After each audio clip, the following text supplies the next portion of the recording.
As of January 1, 2022, registrants in Manitoba are only permitted to provide real estate services to real estate owners, sellers, landlords, buyers, and/or tenants after having a written and signed service agreement in place.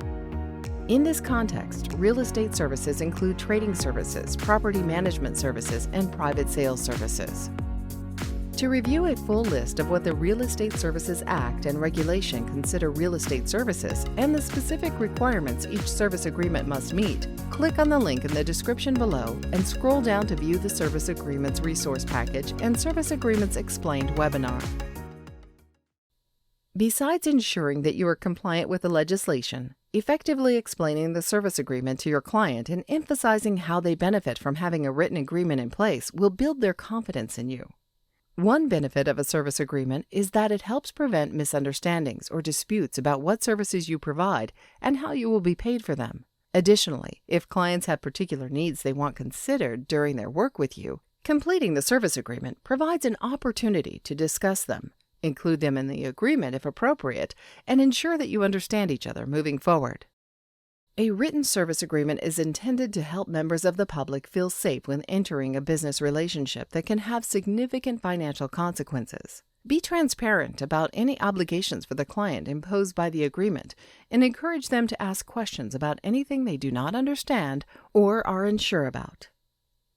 Depending on their circumstances or the complexity of the agreement under consideration, clients may wish to consult a legal expert before proceeding.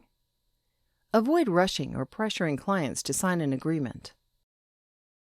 If a potential client objects to signing an agreement, do your best to determine the reason for the objection.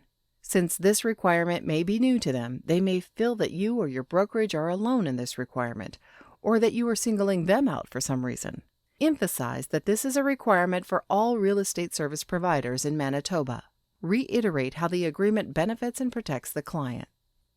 Reassure them that they do not need to agree to terms that they do not understand or that make them uncomfortable.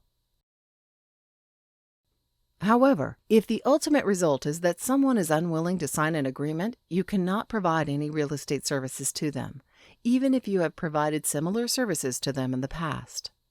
If this is the case, it may be a good idea to send an email or other documentation confirming that the person has declined to complete the required agreement based on their stated objections, and that you cannot provide any real estate services to them because of this.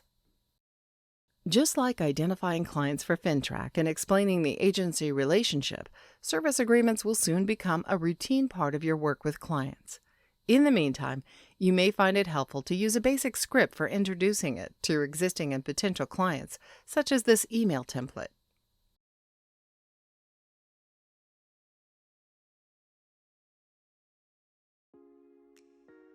Remember that once you and your client agree on the terms, you must provide a signed copy of the agreement to the client and keep one in your brokerage's records. For more information and resources about service agreements or to contact the MREA, see the links in the description below.